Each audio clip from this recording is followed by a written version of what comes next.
앞으로 좀 더 자주 만나고 싶은 단체? 네. 밑불이라고 할까요? 병아리.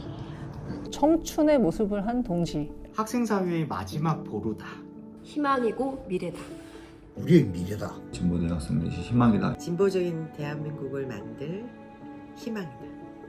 미래다.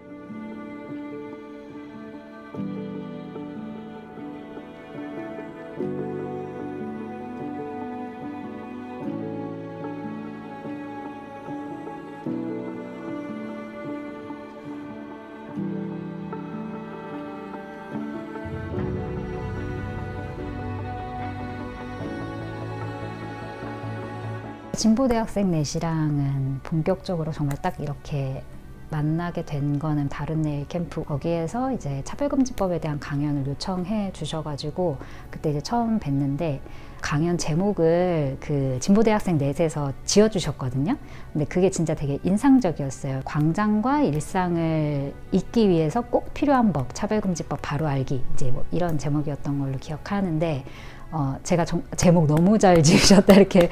제가 강연을 우리 진보대학생 요청해서 가면 아주 그 눈빛이 그냥 빨아들일 듯한 눈빛에 집중을 해요.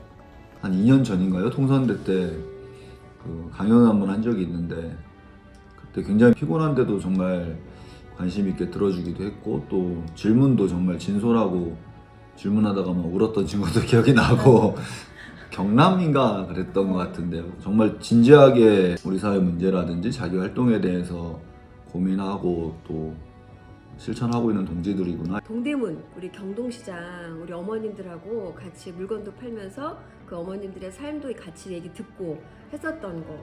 그 다음에 신촌이나 이대 그쪽에 홍대에서 장사하신 노점상 분들하고 같이 또 비난했던 거. 가장 생각나는 거는 그 노량진 6교에서 농성을 지금 또 계속 하고 있는데 그때 그 농성장에서 같이 쭉 2열로 이렇게 쭉 앉아서 하구동지들은 하구동지들의 자기의 소개와 함께 또 비난을 하면서 어땠던가에 대한 느낌도 얘기하고 또 어머님들은 학생들이 와줘서 너무나 힘이 난다. 기억에 가장 많이 남는 순간을 얘기하라면 저도 그렇지만 대부분의 가족들이 아마 23년도에 어버이날 때 그때 우리 진보넷 학생분들이 저희 가족 어머님 아버님들한테 꽃을 달아드렸어요. 그래서 그 장면이 제일 많이 생각이 나요. 저희 이제 유가족 어머님 아버님들 이 자녀들 나이가 희생자들 나이가 아무래도 대학생 또래 아이들이었기 때문에 그게 이제 특히 여러 감정들이 많이 있었을 것 같고 너무 감사했어요, 정말. 가장 이제 컸었던 거는 청와대에서 이제 피켓팅하고 노숙하고 이런 곳까지 이렇게 오셔가지고 함께 연대해 줌으로 인해서 정말 외롭지 않게 그리고 힘내서 싸울 수 있게 이렇게 해줘서 저는 이제 굉장히 그게 좀 가장 좀 깊이 남아 있는 것 같고요.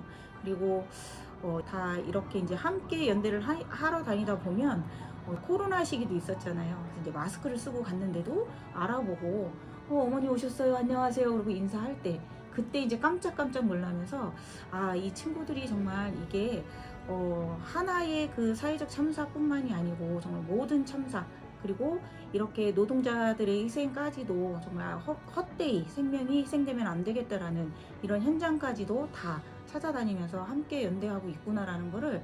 인연을 맺게 된 직접적인 계기는 저희가 대림동 걷기, 이주노동자들이 겪고 있는 여러 가지 차별, 그리고 최근에 발현되고 있는 혐중을 대표로 하고 있는 이 혐오를 어떻게 좀 극복하고 우리가 무엇을 할 수 있을까에 대한 고민으로 그 고민이 이제 걷기로 이어졌는데요. 그 이후에 극우 세력들이 윤 어게인을 외치면서 대림동에 들이닥쳤을 때 우리 진보대학생 내 퇴원들이 그 대림동 걷기의 기억을 가지고 또 많이 현장에 오셔서 저희가 기획한 맞불 집회, 맞불 기자회견에 함께해서 발언도 해주시고 또 함께 연대해 주신 기억이 아직까지도 굉장히 고맙고 감동적인. 아무래도 제일 그 진보대학생 넷을 투쟁해서 집중적으로 만난 건 아마 그 윤석열 퇴진 그 공간이지 않나. 투쟁 현장에서는 작년 12월 3일부터 해서 근 6개월간의 긴박한 투쟁 과정이었는데 중요한 대목에서마다 저는 특히 진보대학생넷이 우리 연대전선 전체에서 가장 힘있고 선봉적 역할을 수행을 했습니다. 일본 위안부 문제에 대해서 관심을 가지고 어떻게 보면 저도 이제 개인으로서 연대를 계속 해왔는데 우리가 이제 일상을 살다 보면 내가 지향해야 될 가치를 잊어버릴 때가 많잖아요. 우리가 당장 닥친 일도 처리해야 되고 또 여러 사람들과 같이 생활하다 보면 가치보다는 눈앞에 닥친 현실에 대한 문제가 더 크길 수도 있기 때문에 그러다 보면 자괴감이 들 때가 있잖아요. 그럴 때마다 나를 좀 바로 세운다고 그래야 되나? 이런 생각이 들 때마다 저는 수유시를 나갔거든요. 그래서 언젠지 모르겠지만 수유시 왔는데 진보대학생 내 학생들이 막 바위처럼 춤을 추고 막 이런 거를 보고 제가 그때 물어봤던 것 같아요. 누군가한테. 쟤네 누구니? 막 이렇게 꼭 단체 간의 연대를 통해서 존재를 확인시키는 것도 있지만 일상의 활동 속에서 누군가는 여러분들의 활동에 영감을 받거나 영향을 받을 수 있다. 그건 굉장히 중요하다.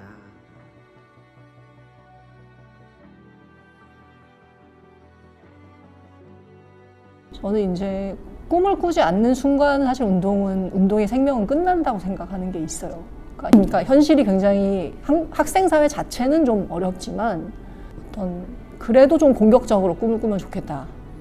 그리고 현실에 발딛고 이제 유연하게 활동하는 부분은 진보대학생 넷이 기왕에도 잘 하고 계시기 때문에 그런 장점들을 잘 살리되 좀 꿈은 공격적으로 갖고 여러 가지를 시도해보면 좋겠다는 생각이 있습니다. 우리는 항상 국가에게 너의 역할은 무엇이야, 무엇을 해야 돼, 잘못하고 있어, 잘하고 있어, 이런 감시, 견제 이런 거 같이 청년들이 해주시면 훨씬 더 의미가 있을 것 같아요. 저는 개인적으로 진보대학생넷이 지금까지 하고 있는 이런 어떤 통일에 대한 문제나 이런 부분에 대한 것, 우리의 성격은 진보대학생넷은 바로 이거야 라는 그런 모습을 끝까지 가지고 가줬으면 좋겠다.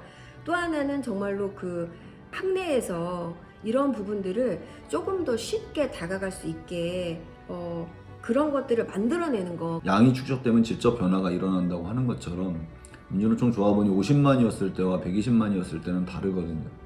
진보대학생회 회원이 지금의 규모와 훨씬 더 많은 회원들이 함께하고 역할을 할 수 있을 때 할 수 있는 일도 많아지고 사실은 그런 영향력도 훨씬 커질 거라고 봅니다. 포기하지 않고 싸웠으면 좋겠어요. 길게 보면서 갔으면 좋겠다라는 거고 하루하루 사는 것들 삶이 있고 그 삶을 이어가고 있는 것이고 그 삶에 이어가는 나중의 모습은 과연 나는 어디에 서 있을까? 우리 함께 지금도 우리가 벌써 만남의 시간이 10년이잖아요. 그래서 우리 앞으로도 오래오래 만나야 되잖아요. 함께 만나는 이상은 건강한 모습으로 늘 만났으면 좋겠습니다.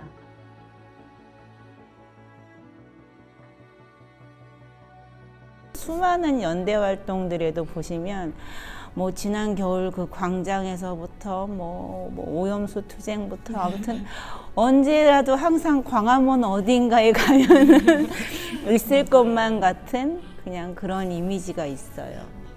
그러니까 저희도 여러 장소에서 많이 만날 수 있었던 것 같고 그래도 그 안에 그 진보넷의 목소리는 있을 거잖아요. 그걸 갖고 가면서 다양한 활동을 하시는 걸 보면은 좀 상대적으로 되게 개방적이다, 열려 있다. 강연 자체도 되게 인상적이긴 했는데 왜냐하면 그 150명 분들이 엄청 다양한 구성으로 이렇게 모여 있는 대학생 분들이었던 걸로 기억이 나요. 사전에 이제 뭐 한국 사회 차별에 대한 인식이나 차별금지법에 대한 인식 이런 거 설문조사를 해 주셨었는데 어떤 한 인적 구성이나 어떤 이제 생각에 치우쳐져 있지 않고 되게 스펙트럼이 다양하게 펼쳐져 있었던 그 기억이 떠올라가지고 이렇게 좀 되게 다양한 분들을 모을 수 있는 어떤 종류의 조직력 이런 걸 가지고 있는 단체구나. 약간 실제 저는 아주 집단적이 높은 것 같아요. 제가 보기에. 그 다음에 굉장히 헌신적이죠. 어떨 땐 정말 혼자 외롭게 갔다가도 듬직하게 내 아이들이 와 있네 이런 마음이 들 정도로 이렇게 군데군데 정말 다니면서 그 모습들이 너무 자랑스럽고 정말 이 친구들로 인해서 정말 사회가 제대로 이제 바뀌어 나갈 수 있겠구나. 바뀔 때까지 학생들한테만 이렇게 맡겨두는 게 아니고 우리도 함께 같이 바꿔내야 되겠다라는 이 마음이 들 정도로 저도 저 스스로 각성을 좀 했었거든요. 사실은 지난 윤석열 퇴진 그 내란 청산 투쟁 과정에서도 사실은 대학생들의 공동투쟁을 만들기 위해서 참 애를 많이 쓰셨다고 보았어요. 그런 부분들, 그러니까 연대를 위한 적극적인 노력이라고 하는 부분이 진보대학생 넷의 좀 장점이랄까? 제가 알고 있는 대학생 단체 중에서는 가장 활발하고 가장 왕성하게 활동을 하고 있는 곳이 진보대학생 넷이라는 생각이 들어요. 그동안 10년간 활동하면서 축적된 노하우라고 하는 건 진보대학생 넷에만 축적되진 않았다고 보거든요. 그것은 민주노총에게도 또 전농에게도 다른 단체들에게도 또 그 세대에게도 우리 사회에게도 각인되어 있다고 생각합니다.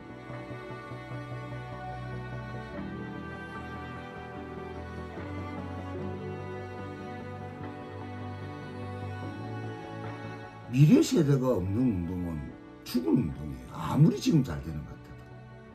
그래서 진보대학생 내에서의 활동을 통해서 미래 세대를 이끌어갈 간부들이 육성되고 발굴되고 육성되고 성장하고 학생 청년 세대가 없으면 우리 미래가 없고 미래가 없는 사회 운동은 하면 뭐합니까? 진보대학생 내에서 생각하면 가슴 두근거리는 게 있어요. 우리와 함께 옆에 있으면 든든하고 이런 모습이 있거든요. 그래, 그렇지. 바로 희망이다. 그리고 이 동지들이 앞서 나아가는 이런 모습들이 바로 우리의 미래를 바꿔줄 수 있는 동지들이 아닌가? 그래서 저는 진보대학생 넷은 희망이고 바로 미래를 바꿀 수 있는 바로 우리의 모습이다. 불이 되고 불씨가 되자. 이 말은 왜 쓴지 알아요? 노들야 교훈이 그 불씨, 밑불 이런 것들이 굉장히 대중적인 어떤 힘을 발휘할 수 있는 이런 단어이죠. 밑불은 혼자서 타는 게 아니잖아요. 같이 타는 거고, 불씨가 되는 것들은 이제 불씨가 돼서 새로운 세상을 낡은 것을 태워버리고 이 새로운 세상으로 가겠다라는 어떤 그런 의미가 아닐까요?